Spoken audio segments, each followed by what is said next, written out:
পরম দয়াল পরম প্রেমময় শ্রী শ্রী ঠাকুর অনুকূলচন্দ্রের শ্রীহস্তলিখিত সত্যানুসরণ গ্রন্থ আমরা পাঠ করব। এই বইটিকে আমরা সৎসঙ্গের ইতিহাসে গীতা বলে জানি।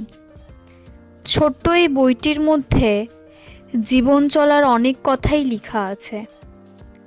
সর্বপ্রথম বইটির সূচনাতে প্রকাশক যে কথাগুলি বলেছে সেটি আপনাদের সামনে তুলে ধরব। পরম প্রেমময় শ্রী শ্রী ঠাকুর অনুকূলচন্দ্রের অন্যতম প্রিয় ভক্ত অতুলচন্দ্র ভট্টাচার্য। কর্মজীবন তাকে পাবনা থেকে দূরে নিয়ে যাবে। বিরহ বিচ্ছেদ কাতর ভক্ত প্রেমাশ্রুধারায় প্রার্থনা করলেন নিরন্তর দিব্য ভাবধারায় অনুপ্রাণিত থাকতে পারে এমনতর শ্রীহস্তলিখিত অমৃত নির্দেশ যদি কিছু থাকে তা জানা যায়।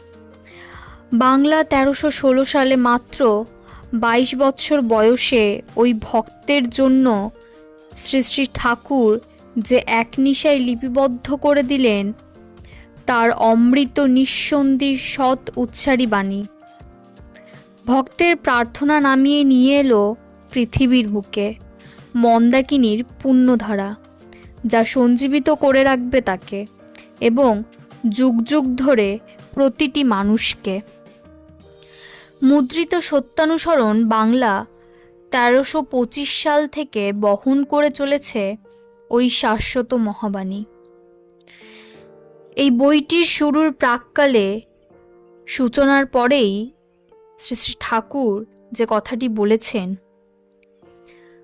অর্থ মান যশ ইত্যাদি পাওয়ার আশায় আমাকে ঠাকুর সাজিয়ে ভক্ত হয়েও না, সাবধান হও, ঠকবে। তোমার ঠাকুরত্ব না জাগলে কেহ তোমার কেন্দ্র নয়, ঠাকুরও নয়, ফাঁকি দিলেই পেতে হবে তা। এরপরেই ঠাকুরের অল্প বয়সের একটি ছবি আছে যেটা সত্যি মনোমুগ্ধকর। তারপরে সত্যানুসরণ বইটি শুরু করার আগে এই কথাটি লেখা আছে ভারতবাসীর জন্য। ভারতের অবনতি অর্থাৎ ডিজেনারেশন তখন থেকেই আরম্ভ হয়েছে যখন থেকে ভারতবাসীর কাছে অমৃত ভগবান অসীম হয়ে উঠেছে। ঋষিবাদ দিয়ে ঋষিবাদের উপাসনা আরম্ভ হয়েছে। ভারত যদি ভবিষ্যৎ কল্যাণকে আবাহন করতে চাও তবে সম্প্রদায়গত বিরোধ ভুলে জগতের পূর্ব গুরুদেব প্রতি শ্রদ্ধা সম্পন্ন হও, আর তোমার মূর্ত ও জীবন্ত গুরু বা ভগবানে আসক্ত হও, অর্থাৎ অ্যাটাচ হও, আর তাদেরই স্বীকার করো যারা তাকে ভালোবাসে, কারণ পূর্ববর্তীকে অধিকার করাই পরবর্তীর আবির্ভাব। সত্যানুসরণ গ্রন্থের প্রথম খণ্ডটি পাঠ করব। সর্বপ্রথম আমাদের যে দুর্বলতা আছে সেটার বিরুদ্ধে যুদ্ধ করতে হবে। আমাদের সাহসী হতে হবে, বীর হতে হবে। পাপের জ্বলন্ত প্রতিমূর্তি ওই দুর্বলতা। তারাও যত শীঘ্র পারো ওই রক্ত শোষণকারী অবসাদ উৎপাদক ভ্যাম্পায়ারকে, যেটির বাংলা অর্থ ভ্যাম্পায়ার এক জাতীয় বাদুড়। ইহারা নির্বিবাদে ঘুমন্ত জীবজন্তুর রক্ত শোষণ করিয়া থাকে। স্মরণ করো তুমি সাহসী, স্মরণ করো তুমি শক্তির তনয়, স্মরণ করো তুমি পরম পিতার সন্তান। আগে সাহসী হতে হবে, অকপট হতে হবে, তবে জানা যাবে তোমার ধর্মরাজ্যে ঢোকবার অধিকার জন্মেছে। এতটুকু দুর্বলতা থাকলেও তুমি ঠিক অকপট হতে পারবে না। আর যতদিন তোমার মন মুখ এক না হচ্ছে ততদিন তোমার মলিনতার গায়ে হাতই পড়বে না।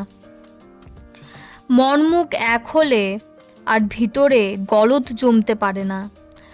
গুপ্ত আবর্জনা ভাষায় ভেসে উঠে পড়ে। পাপ গিয়ে তার ভিতর বাসা বাঁধতে পারে না। হটে যাওয়াটা বরং দুর্বলতা নয় কো, কিন্তু চেষ্টা না করাই দুর্বলতা।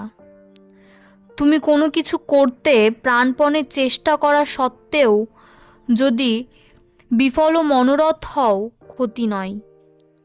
তুমি ছেড়ো না, ওই অম্লান চেষ্টাই তোমাকে মুক্তির দিকে নিয়ে যাবে। দুর্বল মন চিরকালই সন্নিগ্ধ, তারা কখনোই নির্ভর করতে পারে না।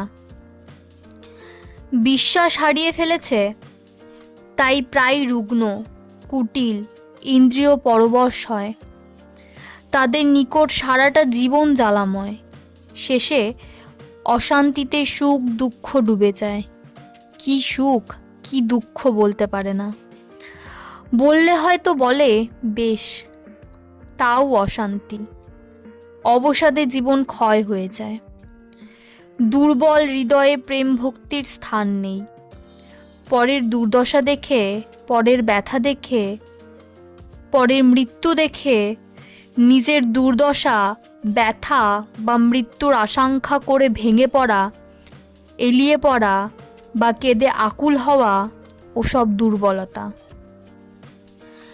যারা শক্তিমান তারা যাই করুক, তাদের নজর নিরাকরণের দিকে, যাতে ওসব অবস্থায় আর না কেউ বিধ্বস্ত হয়। প্রেমের সহিত তারাই উপায় চিন্তা করে বুদ্ধদেবের যা হয়েছিল। ওই হচ্ছে সবল হৃদয়ের দৃষ্টান্ত। তুমি বলো না তুমি ভীরু, বলো না তুমি কাপুরুষ, বলো না তুমি দুরাশয়। পিতার দিকে নজর করো, আবেগ ভরে বলো, ওগো আমি তোমার সন্তান। আমার আর জড়তা নেই, আর দুর্বলতা নেই। আমি আর কাপুরুষ নই। আমি আর তোমাকে ভুলে নরকের দিকে ছুটে যাব না, আর তোমার জ্যোতির দিকে পিছন ফিরে অন্ধকার অন্ধকার বলে চিৎকার করব না। সত্যানুসরণ গ্রন্থের প্রথম খণ্ডটি এখানেই শেষ। সবাইকে জয়গুরু বলে আমি আমার সত্যানুসরণ গ্রন্থের প্রথম খণ্ডটি শেষ করছি।